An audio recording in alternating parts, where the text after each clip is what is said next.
How's it going, guys? Welcome to VFG Movie Reviews, and this is my review for Beetlejuice.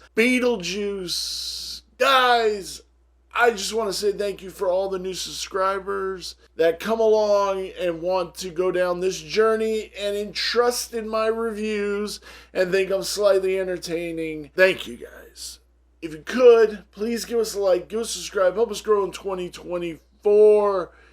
We are less than 3 weeks away from the Halloween Spectacular. Look for an announcement video real soon.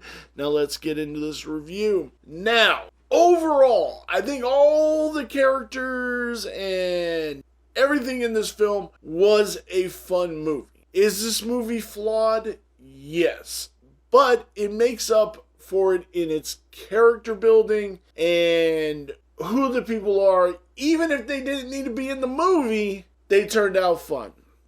Let's start with Michael Keaton coming back as Beetlejuice. Now, when they do these sequels to 30-year-old movies, you kind of have to think in your head that these guys aren't the same people that they were when they made these movies original, so they're not really going to embody that character because they're not that person anymore.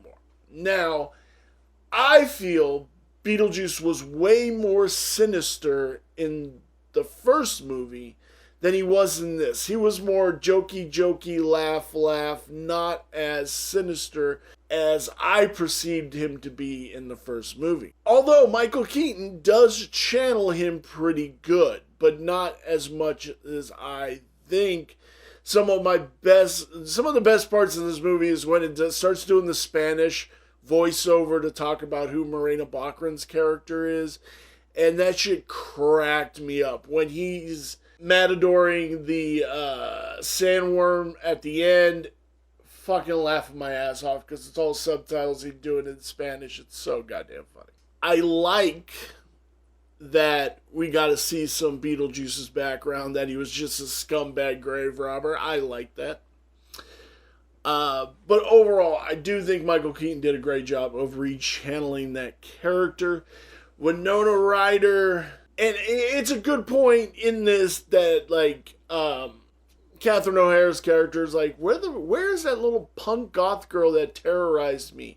What happened to her? And, like, I love the switch to get back to that. And I think Winona Ryder, again, was not the same person at this time. They're very different people. But I do believe she captured what an older Lydia Deetz is. Catherine O'Hara, she didn't really serve any of this purpose other than being like the one to be like, look, you need to get your shit together, for your daughter and stuff like that, and stop being so whiny all the goddamn time. And I liked that. But she didn't need to be in here. She didn't need to die in the movie. I feel it was just kind of dumb. Jenna Ortega as Astrid Dietz. She's awesome. Again, did we need a daughter character? No, I don't think we really did. And when she's revealed her powers and realized her mom's not lying to her and all that stuff, I feel she was easily duped by the bad guy, by the dead people and stuff like that. And I thought that was just kind of dumb and boring. But overall, she was really good in the role. Willem Dafoe's character didn't even need to be in this movie. He literally did nothing. Monica Bellucci didn't need to be in this movie. We just didn't need her character. It was a callback to where he got the ring from and stuff like that. Now, Tim Burton, again, a guy who is not the same person as he was back in the day, and this movie shows that. I think the afterlife was not as dark and creepy as it should have been. For this, again, everything felt more light and jokey. I love Bob. I love all the Bobs. They were funny, and I kind of want to think in my head canon that they're still around Winter River and just hanging out with everybody. I love it. Did Bob need to die? No, Bob didn't need to die. I loved Bob, and Bob was cool, and I liked Bob. Overall, everything was fun about this movie, and I do believe this was a good sequel And I can't wait to see the third one because we're definitely getting Beetlejuice wholeheartedly, no matter how much he says, oh, I'll be 100 years old by the time that movie gets made. I think that movie's going to get announced here real soon. Because I do think they need to ultimately tell the story, and ultimately I think they need to be like the three Beetlejuices, right?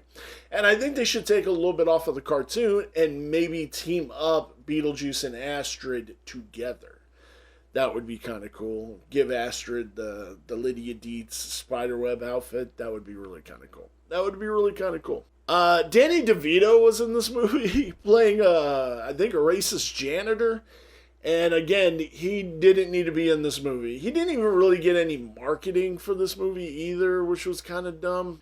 But, like, he has a throwaway role in this. His only purpose was to get Monica Bellucci's character into the movie, and it was just kind of dumb. But I enjoyed this. Again, I laughed my ass off when he went into the dubbed Spanish for the flashback, and it killed. I loved it. The jokes, them fucking up with the kid who fucks over Astrid was brilliant. It was funny as hell. The soul trade, I love it. I love that they take the souls to the great beyond, and they're all disco dancing, and that shit was very funny. I loved it. I really, really did. Everything was great in this movie, but it ultimately did have its flaws, but it definitely had a lot of great parts, like the sandworms, the whole wedding at the end of the movie, the whole song. It's just so fucking funny and good. I dug it. I really did. I dug it. It was funny. It was great. It was cool. Where does this lie on my 5-star review scale? The story is a 3.5. The cinematography is a 3.5. The characters are a 4, and the design of this bad boy is a 4, which brings our total to 3.75. Let me know down below what your thoughts on Beetlejuice was. Did you like seeing them come back? Do you think it was just alright? Just let me know down below. We'll get into it there. I don't want to talk any more into this. Give us a like, give us a subscribe, help us grow in 2024. And I will see you guys in my next review. Bye.